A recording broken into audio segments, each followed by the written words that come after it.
Welcome to Purge Evil. Today, we're going to take a quick to-the-point look at the known vocations of Dragon's Dogma 2 to kind of get an idea of what the build system is like and what type of characters we may be able to create. I won't spend too much time here just giving some general overviews, as I will be going in depth with you guys when the actual game comes out. I plan on making a fair bit of content for this game, so I thought it would be fitting to do a video or two, and I'll also be streaming my entire blind playthrough here on YouTube and Twitch, so if that's something you're interested in, consider subscribing and I will see you there. Anyways, before I get too off topic, what are vocations? Simply put, vocations are the classes of Dragon's Dogma 2, and each vocation falls into one of three categories: the starting, advanced, and hybrid vocations. As the name suggests, the starting vocations are the ones you can start the game with and will dictate what weapons and skills you can use, as well as how stats increase throughout the game.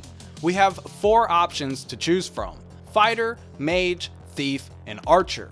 One of these first four starting vocations will determine your early playstyle, and we will be able to enhance them through gear and later through advanced or even hybrid vocations to truly create a custom build. Remember that every vocation has strengths and weaknesses. First, we have our standard sword and shield fighter, who will be able to play the role of the tank while also dealing some decent damage. A bit more complex than just shelling up and defending, the fighter is able to taunt enemies, redirecting their attention from party members, or even dodge or parry for big follow-up attacks. The fighter excels in mid to close range combat, with many attacks being AoEs, while others help you to maneuver around the battlefield in order to stay on top of your foes. Due to the nature of this more grounded class, the fighter is of course weak to magic and has little offense against flying or faraway creatures. Second, we have our quintessential mage, who wields a staff and plays the role of DPS or even support, able to cast offensive and defensive spells, as well as buffing our party members and even healing. Mages are by nature a ranged class who are very squishy and should aim to stay out of harm's way as much as possible, especially with the required casting times of some of the stronger spells.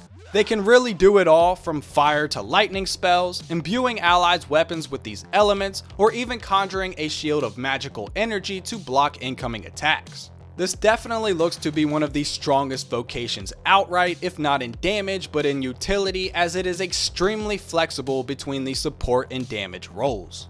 Third, we have our thief, which in my opinion looks like an absolute blast to play as, and purely plays a damage role in the party. This vocation is a bit squishy, but makes up for the lack of defense with its high mobility, able to rapidly slash through enemies and keep it moving while doing so. As the thief levels, they not only deal more damage, but they also gain more mobility and have an easier time climbing the huge creatures we see in preparation for some critical hits. The thief can do all kinds of things thieves do, like throw smoke bombs, cloak themselves to blend in with their surroundings, swift step around the battlefield, and even light their own daggers on fire. This is a highly mobile, high damage output class with very little defenses. Somewhat of a high risk, high reward type of playstyle. And for our fourth starting vocation, we have Legolas himself, the Archer class. Somewhat similar to the thief in the sense that it is a high damage output class with weak defense. However, unlike the thief, the archer uses a bow and naturally stays at range, making it a less risky playstyle, while also having access to some great crowd control abilities. This is another highly valuable vocation due to its high mobility, damage, and group utility, even though it may seem simple on the surface. Now we move on to advanced vocations, of which there are only two known so far. Not too many details are known, but in order to unlock these vocations after level 10, the player will have to complete some sort of vocation guild quest relating to the particular vocation, where you will acquire the necessary weapon that is used for that class. First, we have the warrior, who ditches the fighter shield and instead relies on heavy armor and great swords or giant hammers to get the job done. While not a through and through tank like the fighter, the warrior doesn't care about that, as they get a massive increase in power. On top of wielding massive weapons, they can also charge up their attacks for insanely powerful single shot damage. The warrior can cleave through enemies, stun them, and use a wide variety of weapon skills ranging from jumping to lunging to spinning. You name it, the warrior is guts versus 100 men. Second, we have the Sorcerer, which is the natural progression of the Mage, though some parties may choose to stick with the Mage as the Sorcerer loses out on the healing spell as well as some support in favor of higher damage. With this, Sorcerer spells on average will take longer to charge and cast, so you'll still want to keep the same playstyle as the Mage, staying at a decent range out of harm's way. The Sorcerer does, however, have a self-heal spell and will have some supports like causing stuns or conditions. This vocation is basically the magic version of the warrior in terms of sheer power. With those being the only two known advanced vocations, that now leaves us with hybrid vocations. At the time of this video's creation, it is unknown how these will be obtained, though there has been some speculation which I don't care too much for in general. Furthermore, hybrid vocations are only usable by the player character, meaning nobody in your party but you will have the capability to use a hybrid vocation. First up, we have probably the most anticipated vocation of the game with Mystic Spearhand. This vocation wields a unique weapon called the Duo Spear and utilizes high mobility to deal constant damage to enemies with a nice variety of wide-swinging AoE attacks while also being able to cast crowd control magic in the midst of the mayhem, making this a formidable vocation at both long and close ranges. I have no idea how that was all one sentence, but some of the magic includes paralysis spells and even gravity spells.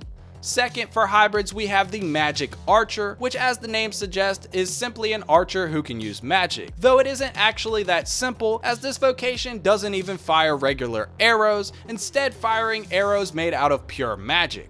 Another long-range class, but is particularly more powerful than the standard archer due to the magical arrows homing and always hitting their intended targets. On top of this, the magic archer can choose the element of the arrows to further exploit an enemy's weaknesses.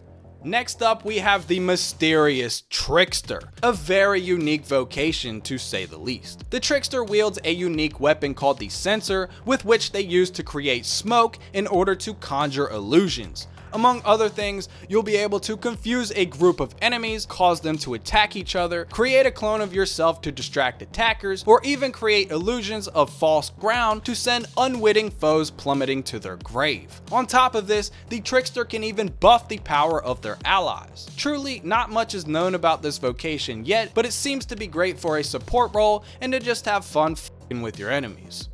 And finally, last but not least, we have the Warfarer. From what I've seen, I would say this is probably the second most anticipated vocation behind Magic Spearhand, possibly tied with Trickster. This vocation's special ability is being able to choose 3 different weapons to carry, which means you can switch between 3 different vocations on the fly, where you will already have chosen skills yourself for each. This automatically makes this the most versatile vocation in the game, able to adapt to any situation that happens to be thrown at you, exploiting different enemies' weaknesses, or even providing different roles that your party might need on a fight-to-fight basis. Truly the most specialized of all the vocations, as you will have to have knowledge of the 3 vocations you're switching between in order to properly utilize it. It is also highly likely that because of this advantage, the negative of Warfare is that they won't have access to the higher leveled skills of each vocation. This will more than likely be the go-to vocation for creating custom builds.